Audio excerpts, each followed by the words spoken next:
Hour 2 Overdrive continues, powered by FanDuel, bringing you everything from the opening line of the final score. Bryan Hayes, the O-Dog Jeff O'Neill, Jamie Noodles McLennan. You got Gerry's percentages in about a half an hour. Doug Armstrong coming up here as well. A few moments from Hockey Canada. And Richard Griffin will join us later this afternoon on Vladdy, the Blue Jays, the front office, the PR. It is wild, man. Like, we've been doing this show for a long time. And I've, lived here my whole life and followed Toronto sports my whole life. There's been a lot of polarizing management teams and a lot of bad management teams and, GMs and presidents that people have turned on. I've never seen something this overwhelmingly negative. Dude, I was thinking about that today, office. Hayes. Like, how do you do that? And you can't listen to the fans, the old saying, you listen to the fans, you become one. But as ownership of the Jays, how do you have people coming to the ballpark that might not come to the ballpark because of the management team? Yeah. Like a disdain for management. Like, that's bad for business, is it not? Like, and they represent the Shield. They do. But have you ever? And now you can speak. Both of you can speak to it, but more you, Hayes, because you've been here your whole life and not been away. But have you seen a management team in Toronto sports that maybe people were pissed at, but somehow found a way out of it?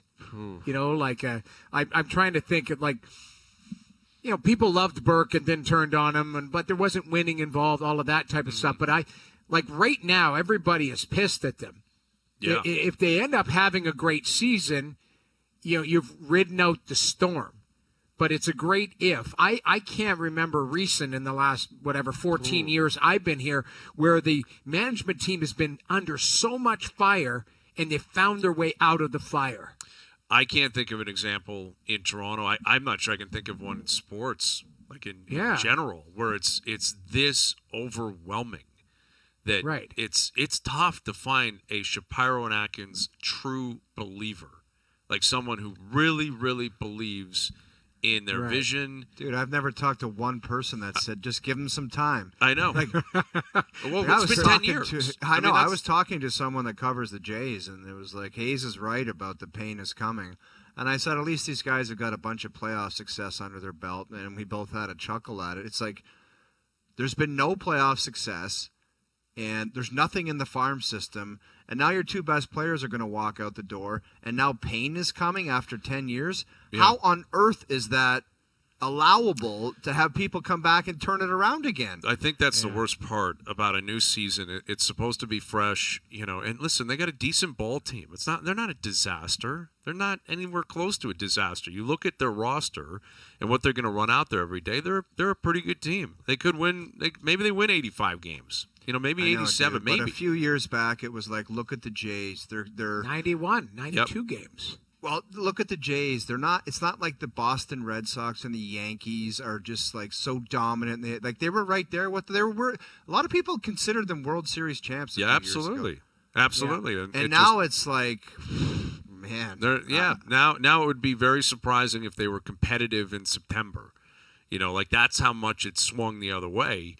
Yeah. And that's what I'm saying when I look into the future. It can be difficult to actually be in a point in time where you can do it, but I can hear the press conference from the next executive saying, listen, this is going to take some time.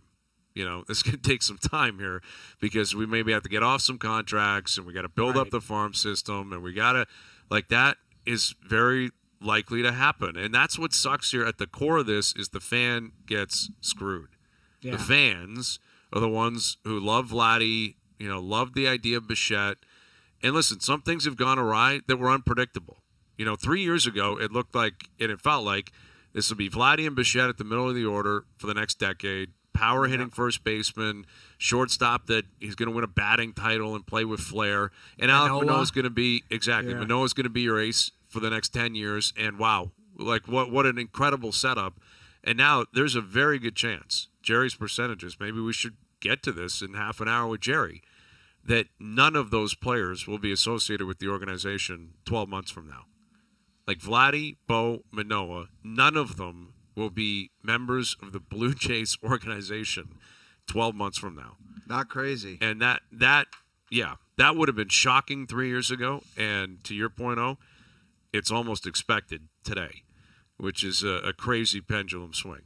All right, finals tomorrow night. Championship game, Four Nations face-off down in Boston. Canada, USA. You cannot script it any better, especially considering the way the game played on Saturday night at the Bell Center. If anything, I would say I wish this game was being played in Montreal.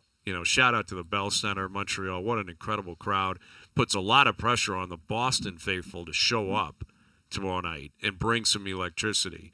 But I feel like it probably will be there. I think the anthem tomorrow night is going to be crazy. But here's the GM of the Blues, also of Hockey Canada, heading towards the Olympics next year. He's overseeing the Four Nations face-off. Back on Overdrive, courtesy of the Maple Toyota Hotline. Here's Doug Armstrong. How you doing, Doug? I'm good, gentlemen. How are you guys? We're doing well. I mean, we've been talking a lot about this experience and how much we've enjoyed the Four Nations. How would you say the games and the atmosphere and the energy have met what your expectations were for this tournament?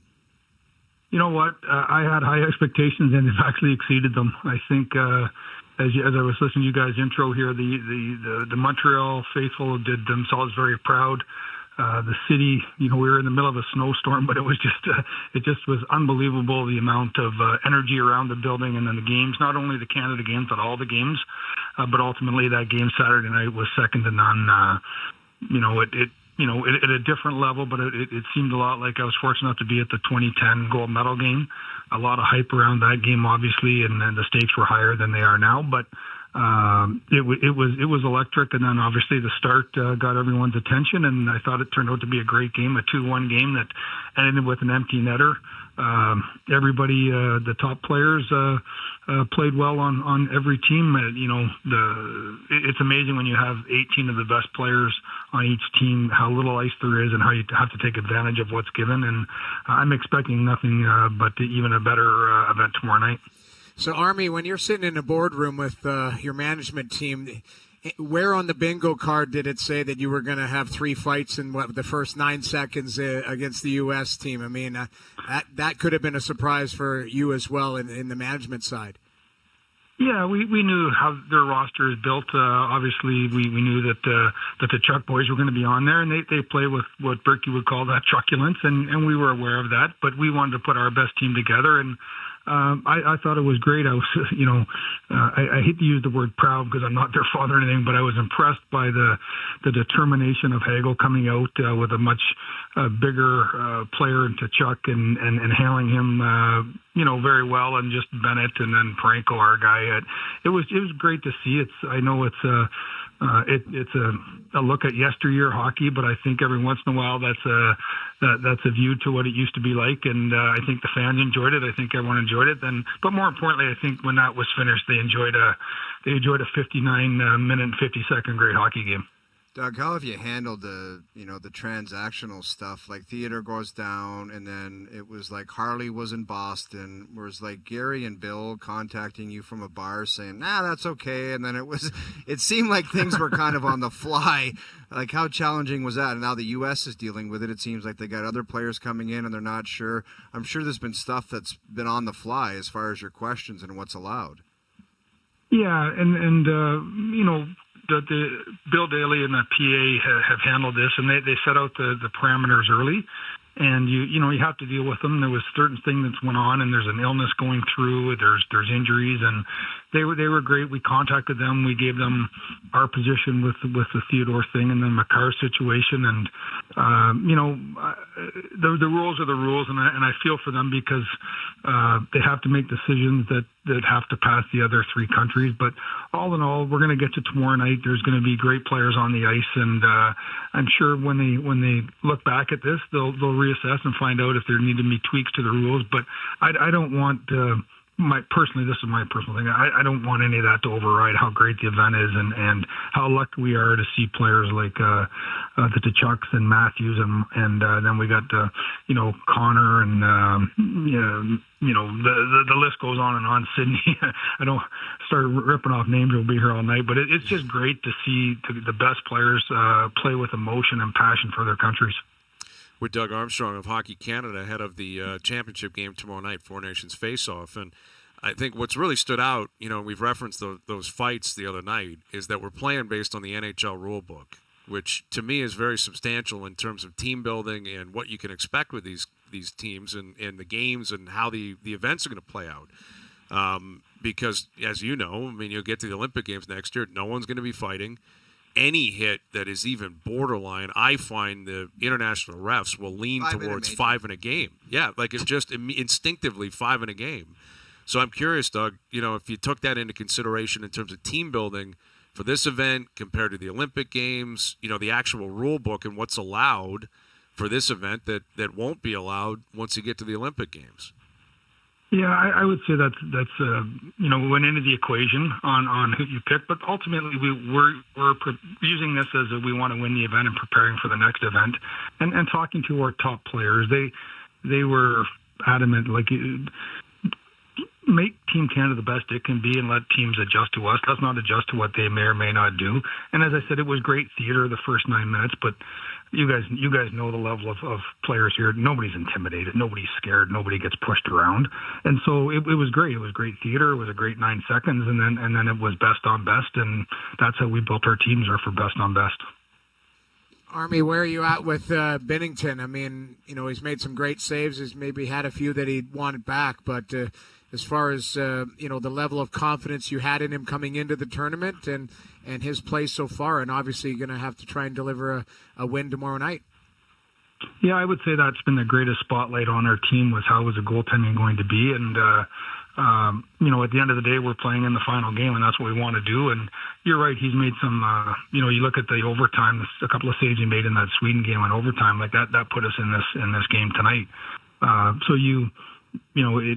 He's at the point where he wants to be. He's had great success here in Boston in big games, and I'm hoping he can replicate that again. But he's going to need to be at his best. Obviously, the U.S. goaltender has played fantastic in his 2 starts, and it's a one game take all, and I'm excited because that's usually when Binnington rises up. Army, you mentioned the possibility or the likelihood of a 2-1 score coming up. That seems like a Game 7 or a championship game, gold medal. The score is usually like 2-1, 3-2. What is it about players that have success in these type of moments? Because you mentioned there's time and space. Like, what is it about a player that has success in these games as opposed to a regular season guy where, when it gets to the playoffs, things tighten up and they don't shine as much? Like, what about a player shines in a tight hockey game? Yeah, well, I think that all the players here are asked to shine when the lights are the brightest on their club teams. These are the best on best. And Jordan Binnington said, which it makes so much sense when he said it, but when I never thought of it this way. He said, like, at the NHL, when you're playing a game, and Noodles can probably attest to it, there's probably 60 to 70% of the players that you feel comfortable that you're going to be able to read what's going to happen and stop the puck, and then the other ones can score from distance and score different ways. Everyone in this tournament is in that next, like, bottom 20 to 30% where they can score different ways. So a 20-shot game against is probably like a 35-shot game at the NHL level, just because the likelihood of the guy being able to do what he wants to do is higher than ever. So it's and for the scorers, like these guys that we're asking to carry the mail on their day teams, and so they're just accustomed to playing at that time of the game and when everything's on the line. Well, and the fact that you got Sid playing for you as your captain, playing the way that he's been playing, there just is there's no counterpart in the sport, period, for any nation. It doesn't matter if you're playing Sweden tomorrow, Finland tomorrow, it doesn't matter. But you're playing the Americans, and they don't have them.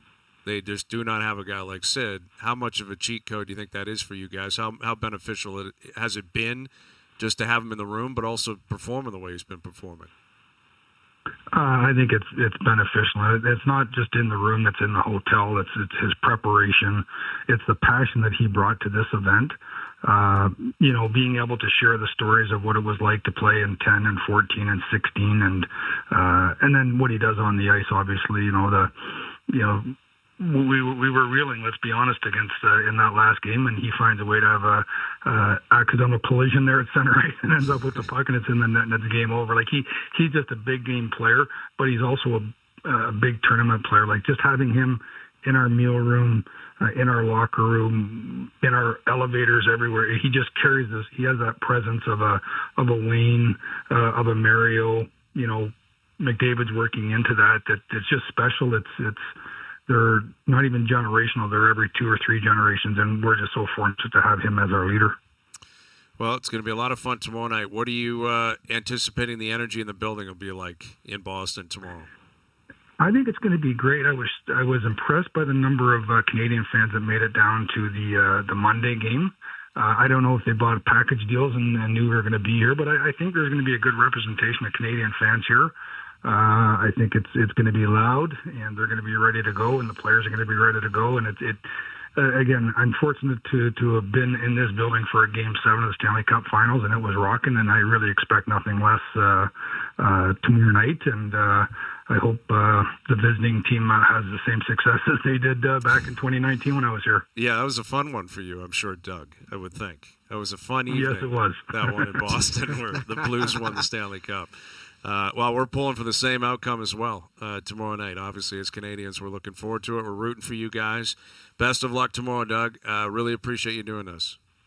Well, guys, I always enjoy spending time with you, and thanks for your support, and we're looking forward to tomorrow night. You got it. Doug Armstrong joining us here of Hockey Canada ahead of the championship game tomorrow night. Four Nations face-off here on the Maple Toyota Hotline. Count on Maple Toyota for the right winter tire package for your Toyota. Trade in your old tires, buy a new set, and get $40 back. Visit mapletoyota.com.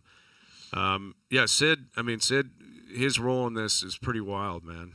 Like, it is pretty wild considering he wasn't playing for the Pens down the stretch, wasn't really practicing, a lot of uncertainty if he'd even be there. Shows up that first game against Sweden, the guy's unbelievable.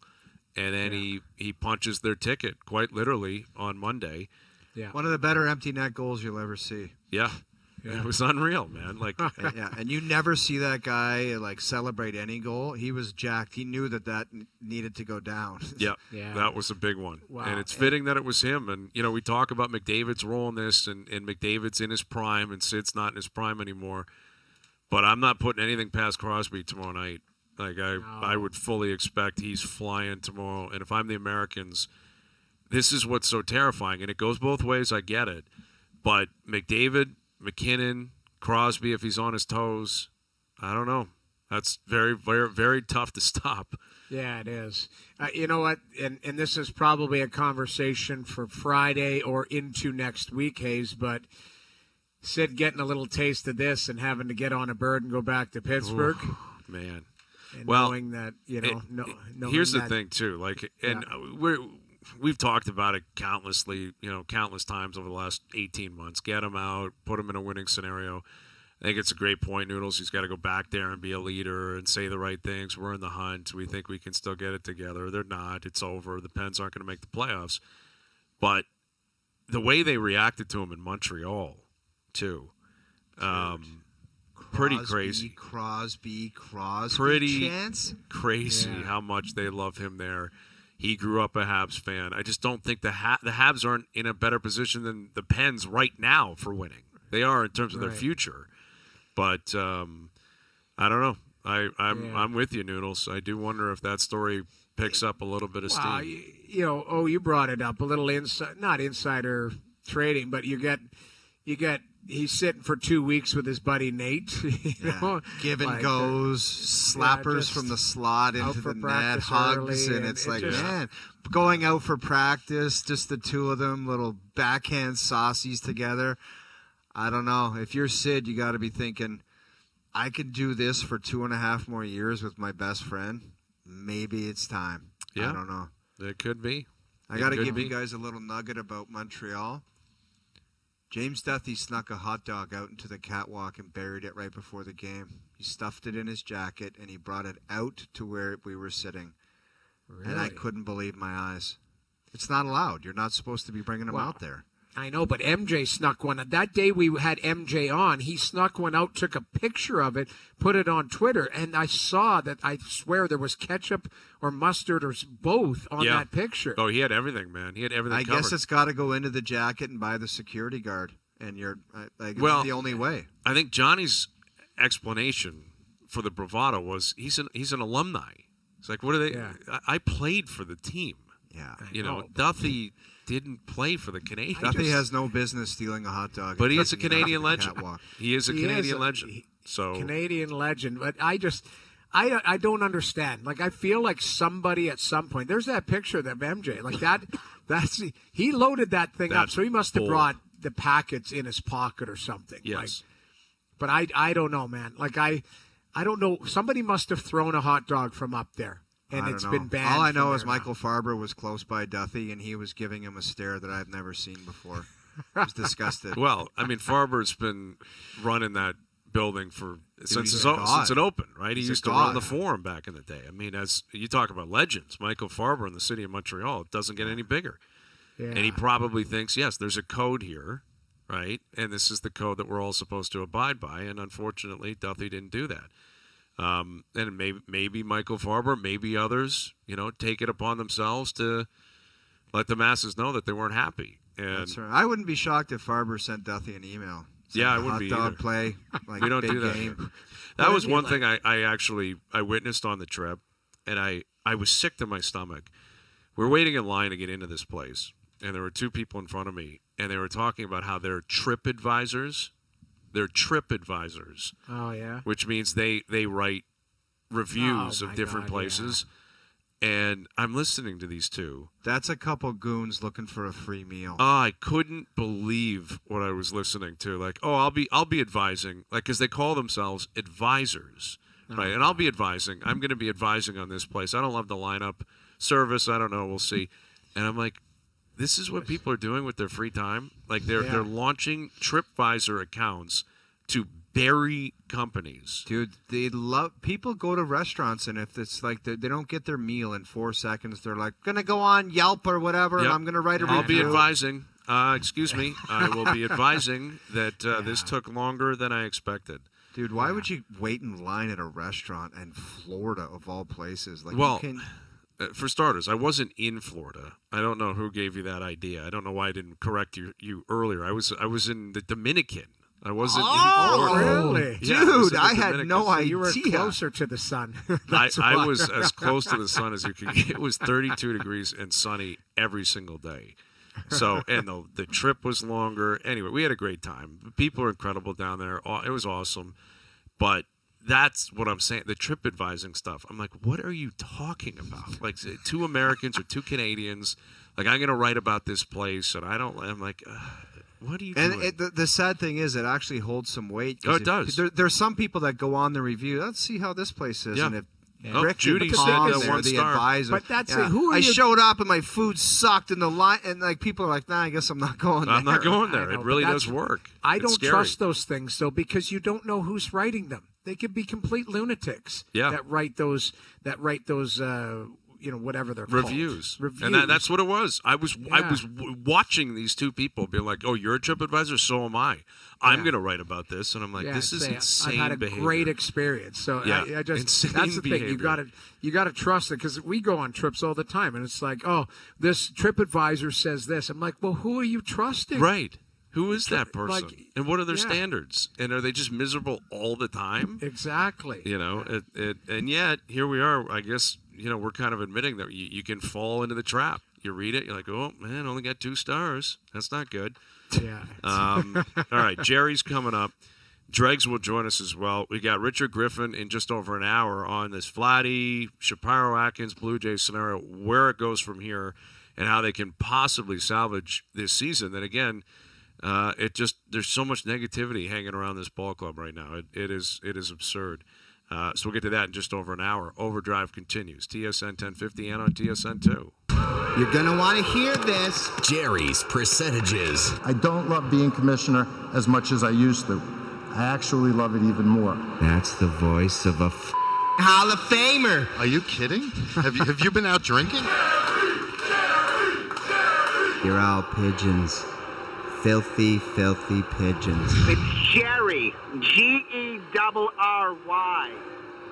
All right, Gerry's percentages. I'm sure Gerry's a very busy guy, very happy guy with Proud the way of the himself. Four Nations. Yeah, he should be proud of himself. Listen, it's a good event. Well do you think done. it was his idea? Like, who do you think said, "Let's do the Four Nations, no All-Star game"? Who do you think came up with it. I don't think it would be Gerry. I don't think he's a creator. You know what I mean? Like, I don't think he's a guy with this vision. He signs off on things. He signs off on things. Yeah, I think I'm sure they have a marketing department or some sort of staff that I'm unaware of that probably comes up with this, and owners would come up with this. Maybe GMs pitch in on this, and players. The Players Association's involved too, right? Like, the players probably said, we want this, clearly, based on their actions. But Gerry's going to bask in all the glory. That's the beauty of being the guy at the top. Right?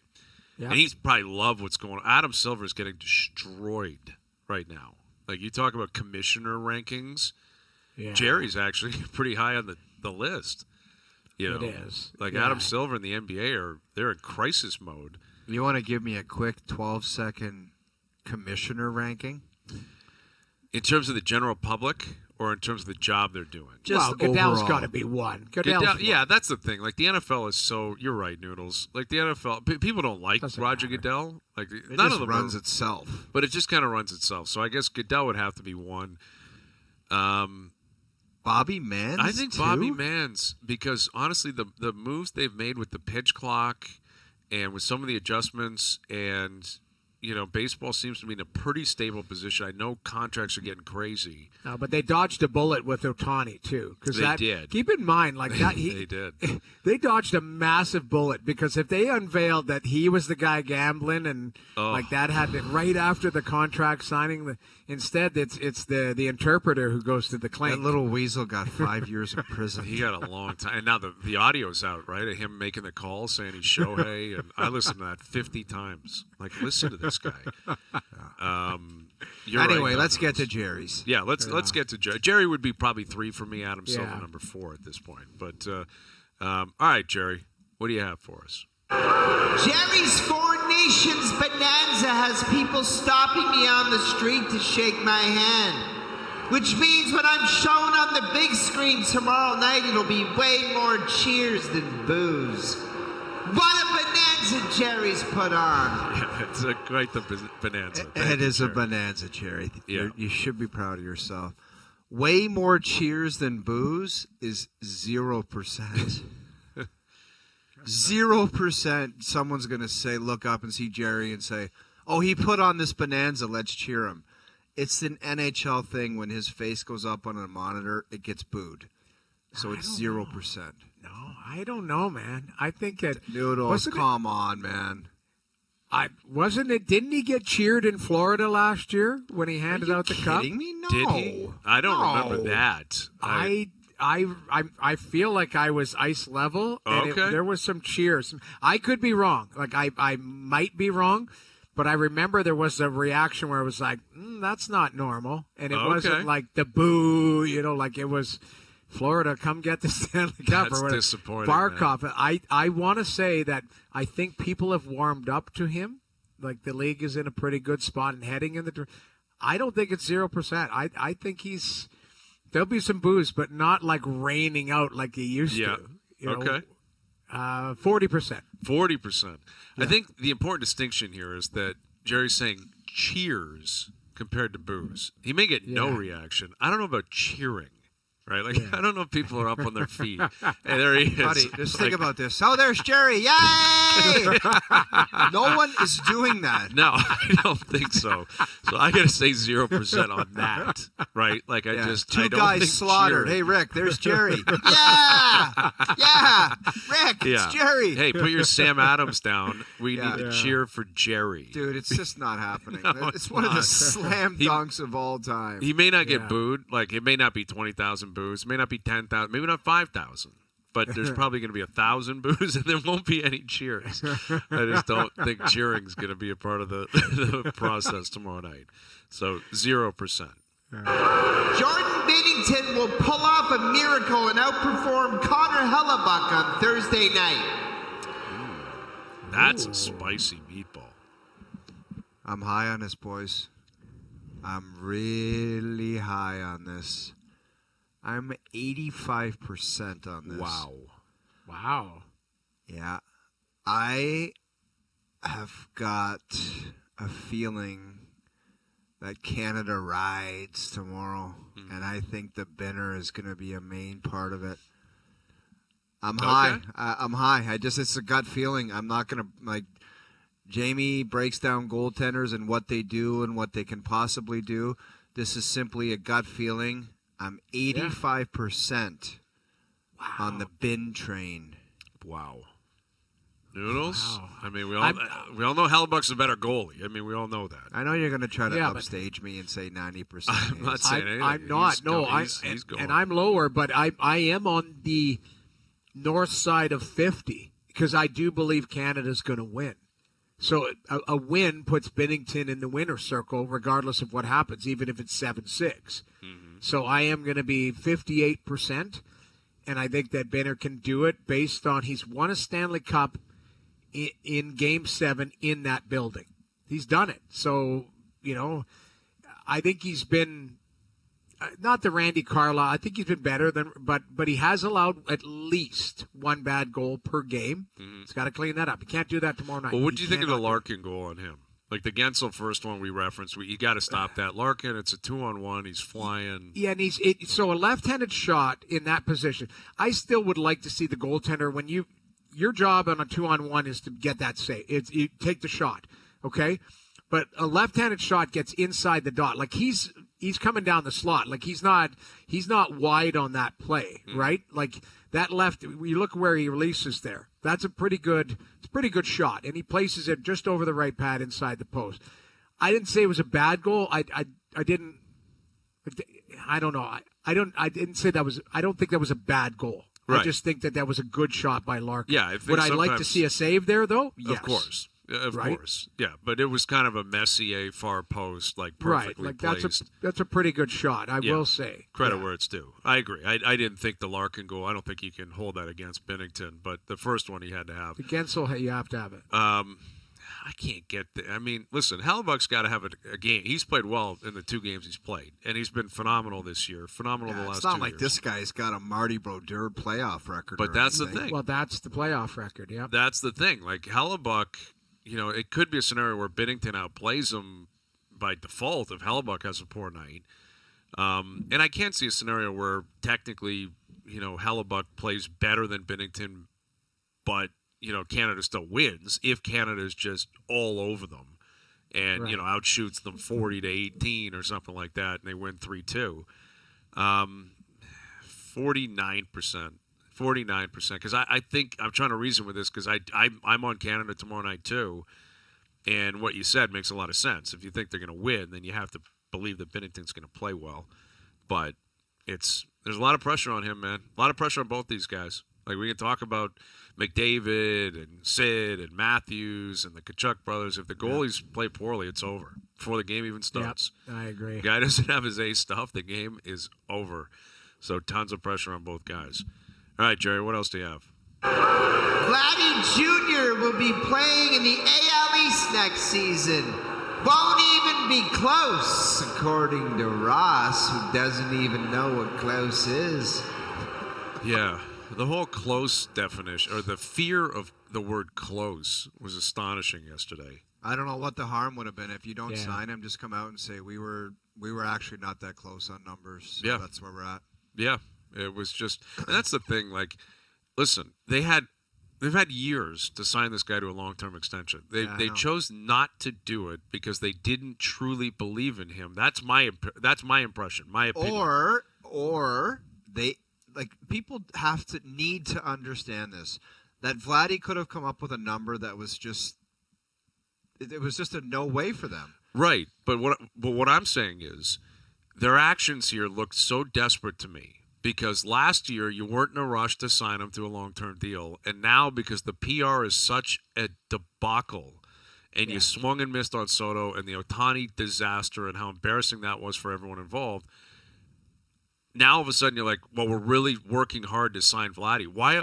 It's like they procrastinated on a an exam. Dude, what are you talking about? They're now working hard. Like he said, it's before yesterday, or they're not doing this. No, exactly. He did backtrack and say, well, if they came to the right number, obviously I'm not dumb. I would look at it. Yeah. But it seems like yesterday is come and gone. No, and I know that's that. What I'm saying what Ross said. Ross said yesterday we did a lot of work on this. I don't know what the hell that means in contract negotiations. Like what a lot of work is, I don't really know.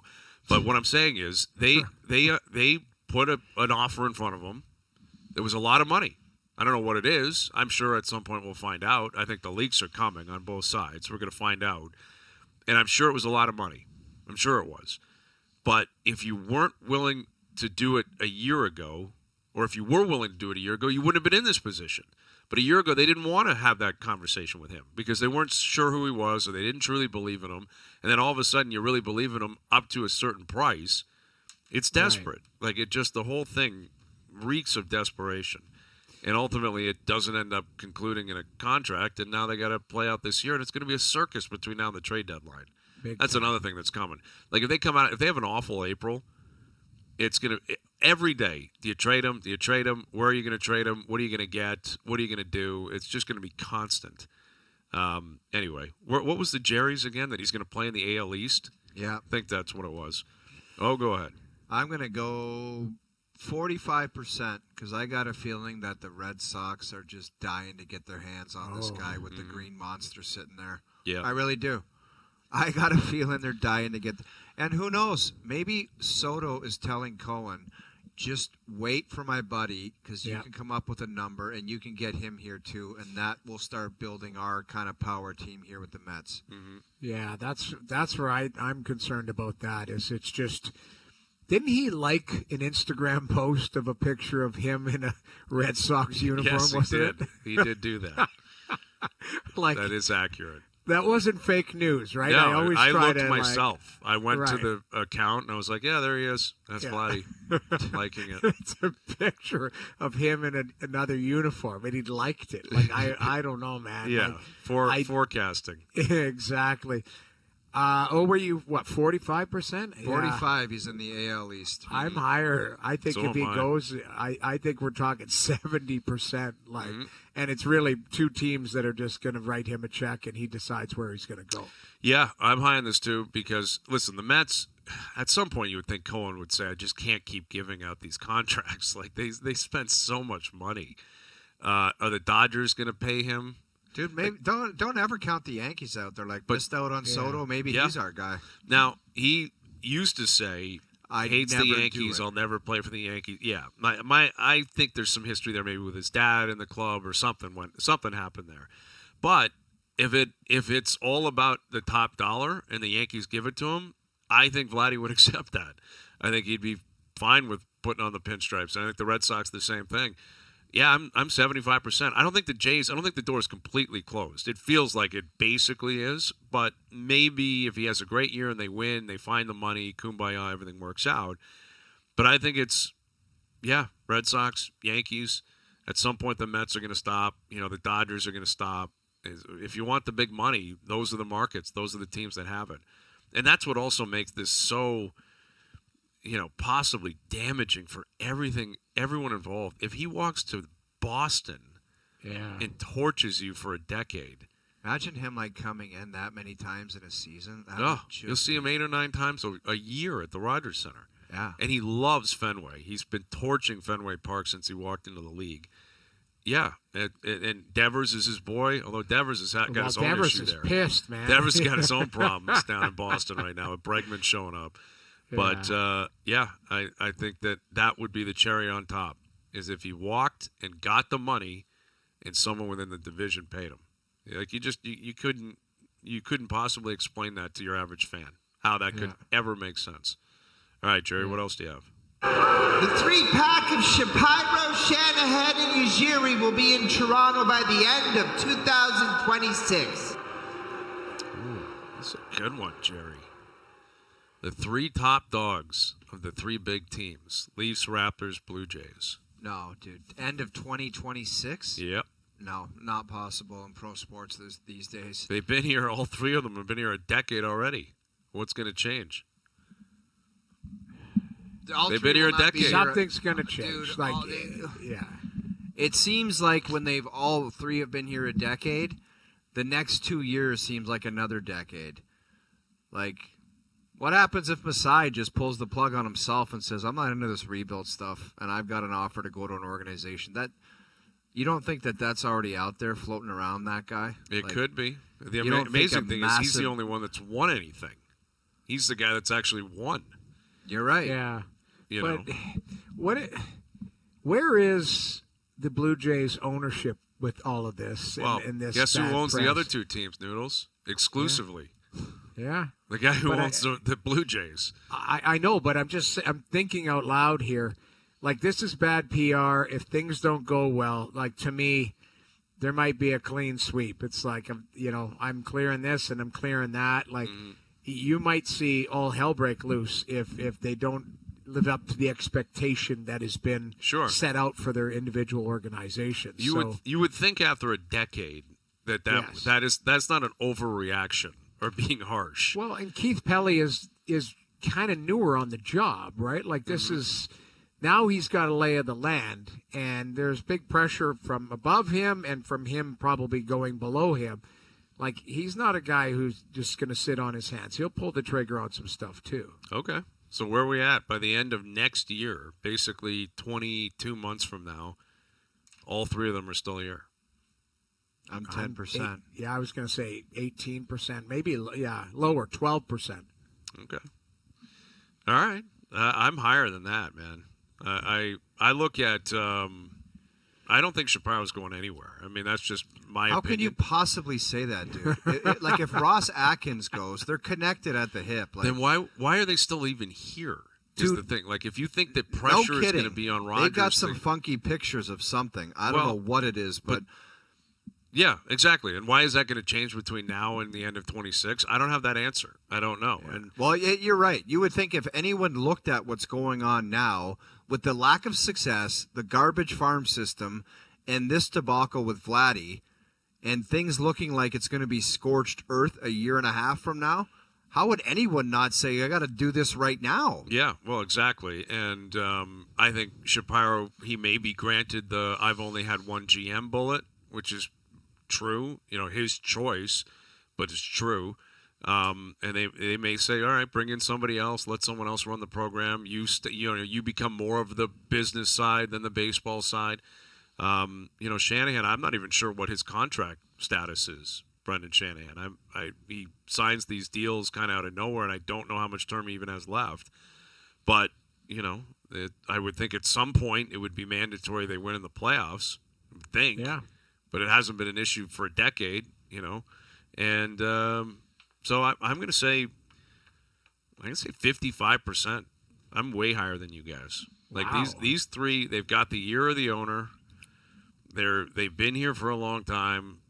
There's been ups and downs with all three parties. I don't know. How crazy is it going to get between now and the end of next year that one of them's going to be washed away or one of them's going to say I want out? I mean, that's an angle, too, that I guess needs to be addressed. Like you said about Masai. It could apply to someone else, too. Maybe Shanahan goes, it's been great, awesome run. I'm going to go do something else. Who knows? But we'll see. All right, there you go. Thank you, Gerry. Good Busy stuff. guy down in Boston. Yep. Thanks for taking the time. Stopping him in the streets of Boston to shake his hand on the bonanza known as the Four Nations Face-Off. All right, Darren Dreger in 20 minutes. Richard Griffin coming up as well. OverDrive continues. TSN 1050 and on TSN 2. All right, Darren Dreger still to come. Richard Griffin, our best bets, powered by FanDuel as well. I saw the Masters was trending online because we are 50 days away from the first round of the Masters. 50 days away. All right. Which generally in Canada means, all right, it's almost time to get outside again. Right, we got 50 more days of Dude, it this seems type like of we weather. have 50 more days of snow. Yeah, it's overwhelming, man. Like when you go somewhere like the Caribbean or whatever, and you come up here, it's just I know it's going to sound so stupid, but I think everyone has the same reaction. Like places like that exist every day of the year. It's 30 degrees and sunny, and up here it's sunny. It's a beautiful day outside today, but just so much snow. It's so cold. But that's the beauty of Canada. We get all 4 seasons, and we got 50 more days till we get to the Masters. And things start turning in the right direction. So we look forward to that. And I'm assuming Tiger will be there, right? I would think Tiger will be there. Tiger had the most embarrassing moment. I felt bad for him. He was playing that TGL last night. Yeah. And he had 195 yards to the hole. And he walks out there with a 56-degree wedge, and he thought someone said, like, you know how someone says, what's the yardage? And you say 95, but it's 195? Yeah. So someone gave him 95, so he wheels out there with a sand wedge, and he hits this thing 100 yards on the screws. And his playing partners were like, dude, what are you doing? You have 195. Look at this guy. That's tough, man. Yeah, that's tough because that is like caddy lingo. This is why you can't act like you're on a golf course. Like I honestly, I think Tiger's the one that has a gripe here because we've played with caddies and the tour lingo is when they say 95, that means 195. It's like this cool. We're cool enough to know because we play so much that it's not actually 95, it's 195. Yeah. So they probably used the cool guy on-course lingo, and he's like, well, we're in a sim. Like, how would I know that it's actually 195 when you said 95? And that is embarrassing for Tiger. But what are you going to do? Tiger will be fine in the end. I was just like, that's bizarre for that to happen to that guy. Tiger, this is his baby, and this happens. That was ridiculous. Yeah, man. but that's Did you like golf, watching it, though? Did you? Nah, I'm kind of over it, man. I like it'll only be desperation watching for me. If there's nothing else I want to watch on TV, I'll go to that. Right. Well, and I'll watch reruns of final rounds. Like, I don't know. There's something about it. I can't get into it. It's different. It's very different. It's very, very different. But they've invested a lot in it. It's not going anywhere. They're gonna keep doing it, and they hope it takes off. And I'm a bit skeptical, but we'll see what comes of it. All right, final hour coming up. Darren Dreger will join us. Richard Griffin as well. Overdrive continues. TSN 1050 and on TSN 2.